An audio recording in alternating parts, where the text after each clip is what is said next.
like to say that when Steve's the music's still on. when Steve's romantic scene came up, all of a sudden I see him walk out the building. I'm going, I wonder if that was coincidental or he didn't want him seen kissing Sharon again. Sharon loved it. Steve, ladies and gentlemen.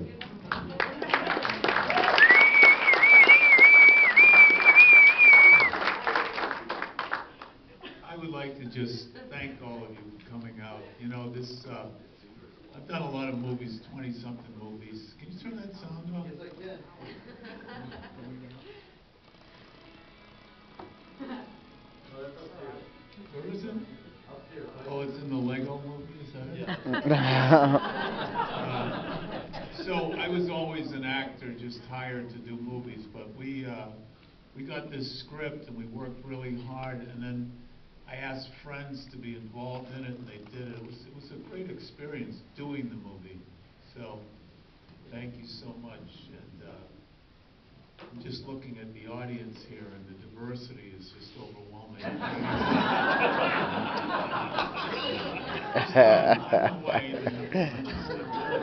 Oh no. So, yes, we're going to allow Steve to keep the the Cape mic. Cod audience. They're desperate for it. I've been down here since January myself, and I'm one of these Cape Cod people. You know, let's have a conversation. Now you say something. I love the Cape in the off season. I'm over in Yarmouth, which of course is different than Falmouth because you guys have year round. Yeah, right. Anyway, I love, you know, let me do one more joke, please. So you come to the Cape and it says, welcome to Cape Cod, and then the next sign you see, desperate? Welcome, but don't kill yourself. Anyway, go ahead, talk about the movie. All right, what we're going to do, we're just going to be really quick and just have everyone introduce themselves really quick and just, very briefly, just mention your experience on the film or what it was like. And we'll start with Christina, Sharon, Jordan, Mike, Lisa, myself, and back to Steve. Here we go. But this is a question and answer. Oh, we want that. Just gonna say hi. These guys got to go to bed. It's almost Aw. they're on the Cape. They got to get up and clean your ball. I'll make it brief. Hi, I'm Christina. I play Lily. I had seriously the best time of my life on this film. The chemistry between all of us, the cast and crew, was unbelievable, and I think everyone will say that tonight. I mean, we just had the best time, and like all the comedians, all the jokes, like we were laughing every day, every single day, all day. Like we had the best time. It was my first time doing stand-up, so Steve taught me quite a bit. He's the master, and I had a great experience. I loved it, and I love all these people. So thank you for coming tonight. Hi, my name is Sharon Smith. I played Carla, Steve's love interest, which was actually something I was after since I first met Steve many years ago on The Equalizer 1. Tell that story about The Equalizer. Okay, so here's the story about The Equalizer 1. So I'm a makeup artist, and I didn't know Steve. And people that I was working with in Boston, they were like, how do you not know Steve Sweeney? And I said, I really don't. And they said, well, come on, you must know him, he's kind of crazy. And I said, I know a lot of those, but no, the Steve Sweeney name, I don't know, I'm not connecting the dots. So he comes in, he has a goatee, much more extreme than he has right now. And I get notes from the makeup department head, like, yeah, so you have to shave Steve down to nothing. And I said, okay. Now, I just met him. I had no idea who he was. And I was like, hey, so Steve, you know, I'm Sharon. I just want to let you know we're going to shave you down to nothing. And he said, well, where are you talking about?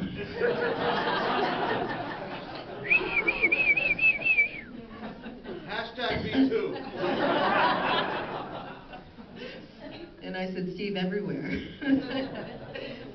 So we started started undressing. And then we came up with this idea to play love interest in the Sweeney Killing Sweeney. No, No, no, let no, me no, tell you- no, no, I'm just Let me joking. tell you how she saved my life. So the Okay. movie is The Equalizer with Denzel Washington, right?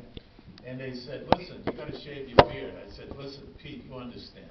I hadn't seen my face in 25 years, and for a good reason. You know, I said, listen, no, I saw it. It scared the shit out of me. I can't do it. Then they told me how much money I was gonna make. I said, would you like me to shave my balls? And I was ready to, this is the insecurity. This is the insecurity of an actor, you know. I was ready to walk away. She said, what are you, fucking crazy? This is a lot of money. I'm like, all right. He said shave it all. So that was really uncomfortable for me. I'm just gonna be honest. But that made me very comfortable with the sex scenes in this that they actually cut. But I knew that area pretty intimately. So. That's all bullshit. She's making it up. I wouldn't have a shot at her. Look at me, you know what I mean? It's all right. It's a good story. That's all that counts. Hi, I'm Jordan. I played Heather. It was a very challenging role, but I'm honored to have the part and to be able to act alongside such talented people. Honestly, every single person that worked on this set, PAs, everyone, just added something really special to the film. And it's got such a great message about how you need to be true to yourself and be happy at the end of the day. And that's really what matters. And the way you see yourself is really what matters. And I love it. So Lisa did a great job directing it. And I just feel very lucky to be a part of this movie to this day. So thank you all for coming out and being a part of it.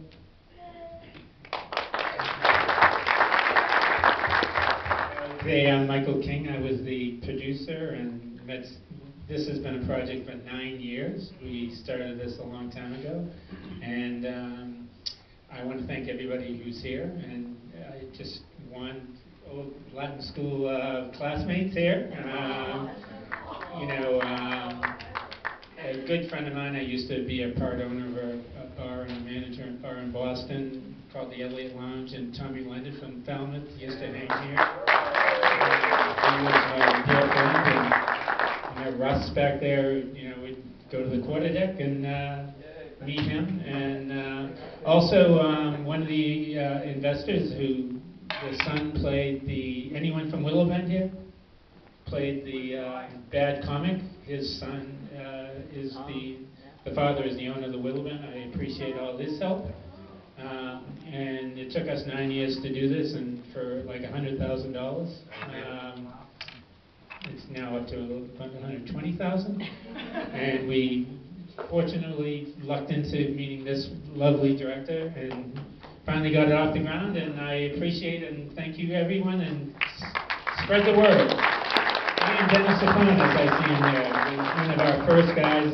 We met at Burlington Barnes & Noble's going, oh, we can do this. And I'm going, we'll do it for 10 grand, and it grew and everything worked out great. Well, hi everybody, I'm Lisa Ramola, I'm the film's director, and I'm very, very proud of this film. Thinking about it all, it comes down to story, budget, and a dynamic group. So you had some men sitting around a table about 9 years ago, and someone said, what if Steve's characters came to life and tried to kill him? So it started with that, and the wonderful Bill Broadus wrote this story, and a story is everything.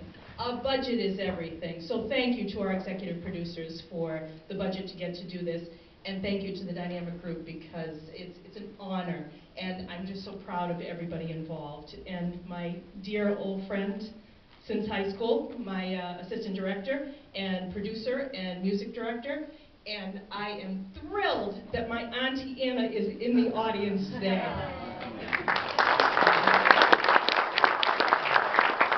We also want to mention the other comedians. Frank Santarelli was supposed to be here today, but he got a paying gig.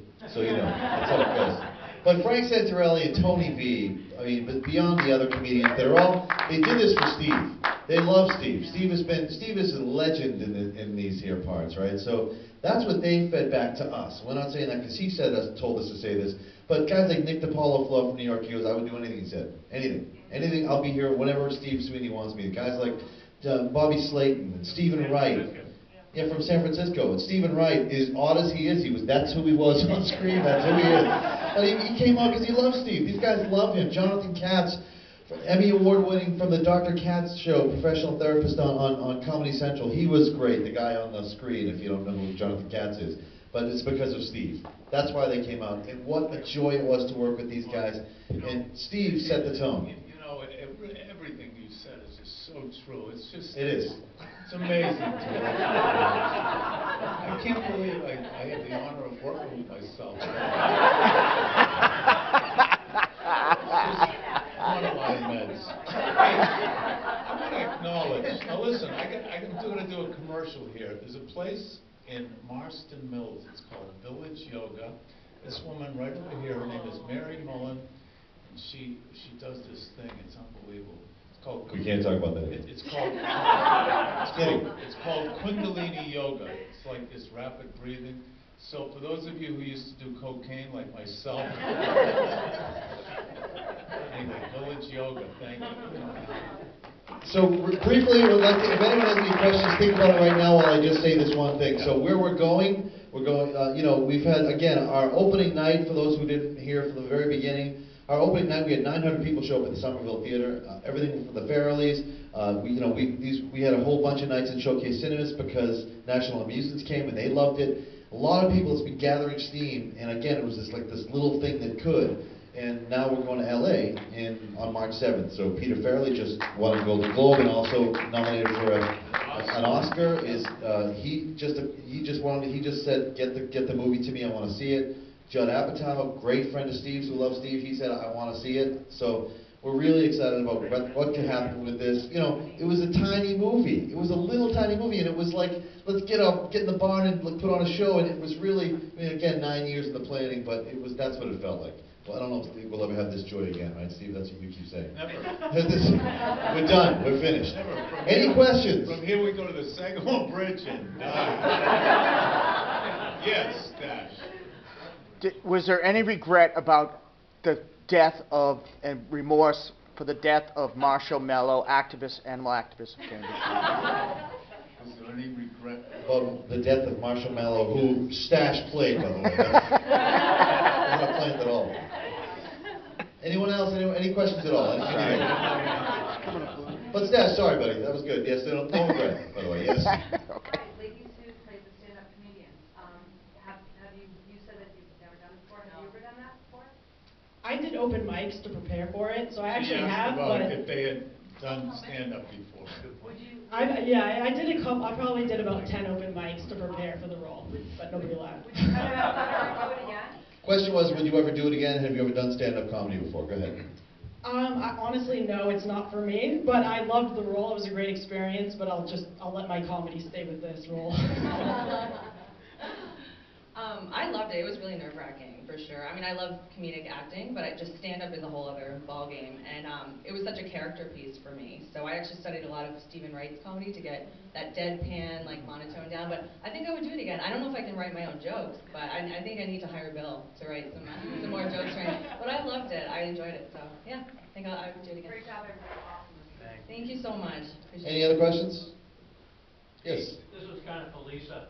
Hi, Coach. I'm hoping that there is a short reel of outtakes. Okay, so the question is, I hope there's a short reel of outtakes. Every day I started to write scene 109, scene 103, and this guy is in charge of the DVD that is being put together now. So there are some very, very funny outtakes. Can I tell one outtake? Yeah. Okay, so the kissing scene between these two, right? So, Steve had been working very, very hard, and Sharon's a very beautiful woman. So we decided to try it once, and Steve was a little bit nervous, I think that's okay to say. He's a little bit nervous, and so he gives her a kiss, and it was sweet. And then I said, okay, take two, let's do it again. He gives her another kiss. So then he's feeling his oats, and he said, all right, so I'm feeling really good here. And he had his De Niro moment, and he went in, and you have to do things the same way. You have to put a hand here and a hand here, and you have to kiss the same way. So he went in with a big De Niro moment, and he gave her this big sloppy kiss, and I said, cut. So I thought I was you know, kind of doing him a favor, and I came over, he goes, too much, and I said, put the tongue back in. Best piece of direction he's ever heard.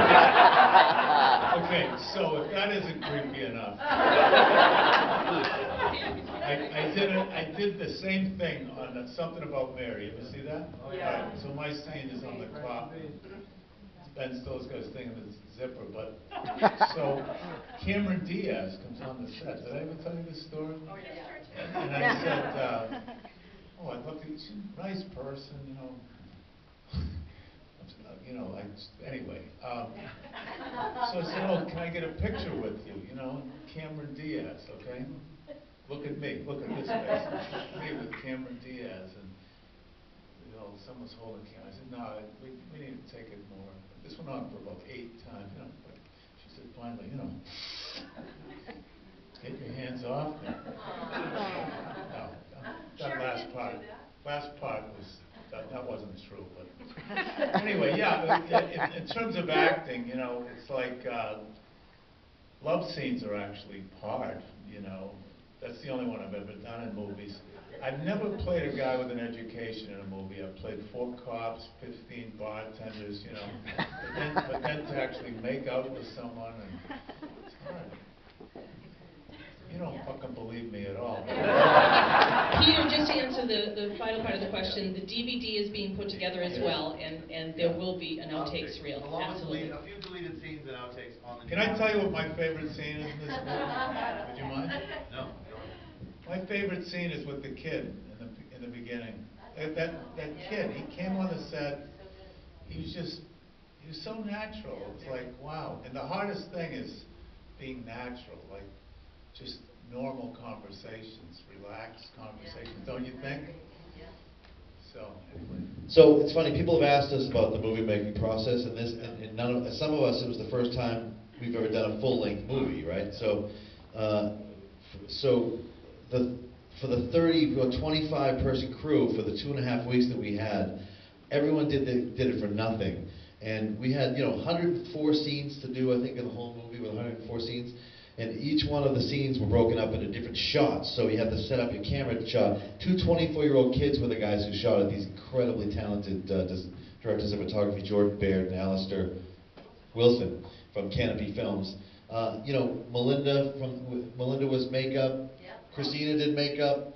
Also, Jordan did some stuff. Jordan did script supervisor stuff. There was another Melinda who did the wardrobe and some of her friends, and they'd never done it before. And keeping track of wardrobe and continuity in a film was really difficult. So, and then the journey over the last 2 years, were Mike, myself, and Lisa, and Steve, and a couple of us, and Brian Menz, the editor. We just spent hours at his dining room table putting it all together. Can I tell people what you would say when?